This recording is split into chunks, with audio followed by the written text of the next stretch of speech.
तर बदलापूरमधल्या चिमुरड्यांवरील अत्याचाराच्या चौकशीसाठी पोलीस अधिकारी आरती सिंह यांच्या अध्यक्षतेखाली एक चौकशी समिती स्थापन करण्यात आलेली आहे। सरकारी वकील म्हणून उज्ज्वल निकम यांची नियुक्ती सुद्धा करण्यात आली आहे।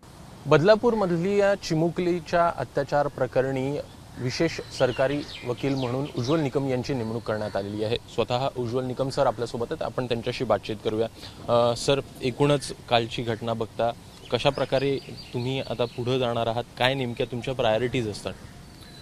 अधिकृतरित्या शासनाकडून मला तसे लेखी आदेश प्राप्त झालेले नाहीये, परंतु काल रात्री उपमुख्यमंत्री फडणवीस साहेब यांनी फोन करून मला विनंती केली की आपण या खटल्यात विशेष सरकारी कामकाज पाहावं आणि सदरची घटना अत्यंत गंभीर असल्याकारणाने मी त्यांना तोंडी तसं होकार कळवला आहे। परंतु माझा जो रोल आहे हा पोलीस तपास यंत्रणेने आरोपीच्या विरुद्ध आरोपपत्र दाखल केल्यानंतर न्यायालयात मग माझा रोल सुरू होईल। त्यामुळे तपासाच्या गुणवत्तेबद्दल मला आज बोलता येणार नाही। ही सगळं मला आरोपपत्र दाखल झाल्यानंतरच कळू शकतं। परंतु एक गोष्ट मात्र निश्चित आहे की गुन्हा हा अत्यंत गंभीर आणि संवेदनशील असा आहे, कारण लहान बालकांवरती जो अत्याचार झाला तो खरोखर मनसुन्न करणारा आहे आणि म्हणून अपेक्षा अशी आहे तपास यंत्रणेला टेक्निकल एव्हिडन्सवरती रिलाय व्हावं लागेल आणि त्या दृष्टिकोनातून ते आरोपपत्र लवकर दाखल करतील अशी अपेक्षा आहे।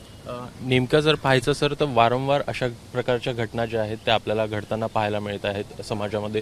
नेमकं सरकारला तुम्ही काय सुचवू इच्छिता या सगळ्या संदर्भात, जर का काही कडक नियम आणि कायदे करायचे असेल तर? निश्चितपणे विशेषतः शाळांमध्ये जिथे लहान बालकांना स्वच्छतागृहात नेलं जातं त्याला फार विशेष खबरदारी बाळगणं अत्यंत जरुरीचं आहे।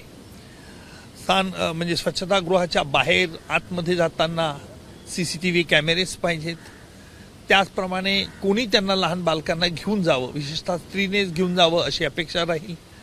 अशा प्रकारचे नियम करावे लागतील। नियम आहेत परंतु त्याचं पालन होत नसेल तर ते दंडनीय स्वरूपाचे कसे करता येईल, पोक्सो कायद्याखाली काय सुधारणा करता येईल या दृष्टिकोनातूनही पुन्हा एक विचार होणं जरुरीचं आहे।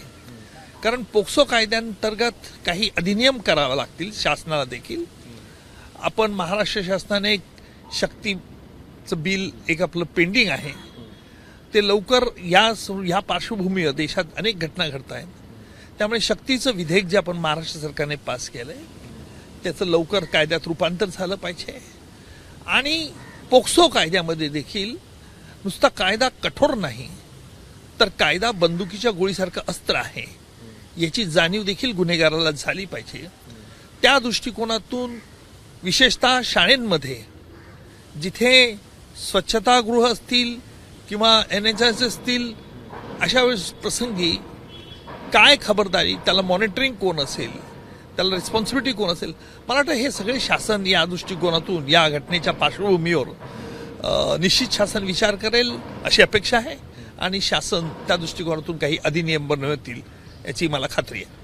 दुसरीकडे पाहायचं तर काल नागरिकांचा मोठा उद्रेक जो आहे तो आपल्याला पाहायला मिळालेला, गुन्हा घडला आहे आणि त्या संदर्भात अमुक शिक्षा द्यावी अशा प्रकारचा देखील सगळ्या नागरिकांकडून युक्तिवाद होताना दिसत होता। याकडे कशा प्रकारे बघता आहे, नेमकं कायद्याच्या दृष्टीनं कशा प्रकारे पुढे जे आहेत ते आता जाताना पाहायला मिळालं?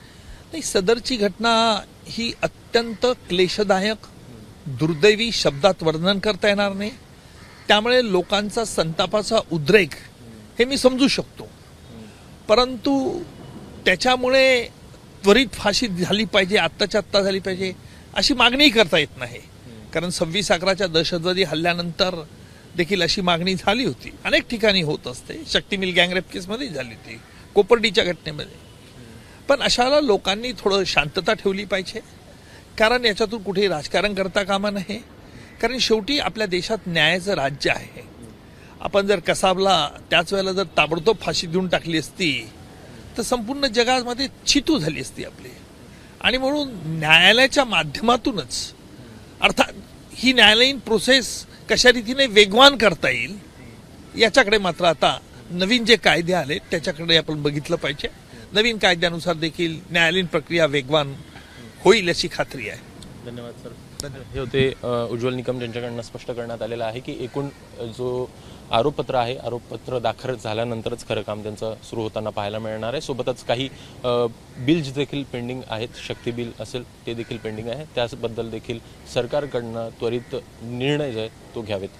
कॅमेरामॅन अनुप्रस्तोगीसह अभिषेक मुठाळ, एबीपी माझा, मुंबई.